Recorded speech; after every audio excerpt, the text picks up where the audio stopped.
Copyton, c'est un festival dédié aux cultures électroniques et aux musiques actuelles qui se déroule en septembre depuis maintenant, c'est sa 17e édition. Aujourd'hui, on est au Château des Ducs de Bretagne, donc à Nantes évidemment. On est dans la cour du château dans laquelle on a installé un dôme, alors un dôme immersif. C'est lié à un projet, un partenariat avec la SAT, donc la Société des Arts Technologiques de Montréal, qui a monté une tournée européenne pour diffuser des performances, des œuvres qui prennent lieu dans des dômes immersifs.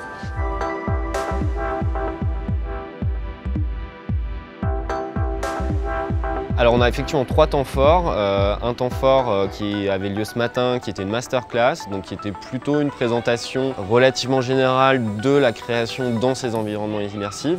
Ce dôme-là, il est 12 mètres de diamètre avec 3 projecteurs à l'intérieur qui couvrent l'intérieur. Il y a un écran de projection.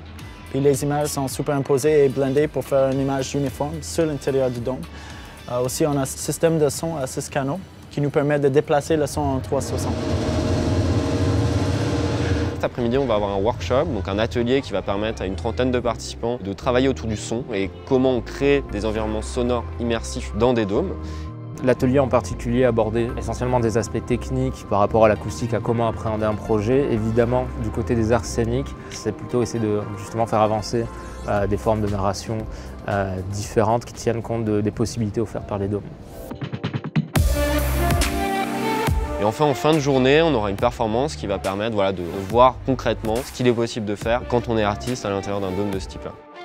Je me suis intéressé à la spatialisation du son et donc il y a des outils spéciaux qui sont développés pour ça, des spatialisateurs qui permettent, en plus de l'écriture habituelle, de faire une écriture de l'espace, c'est-à-dire de décider où on va placer des sources sonores, comment on veut qu'elles bougent, à quelle vitesse, à quel endroit, etc.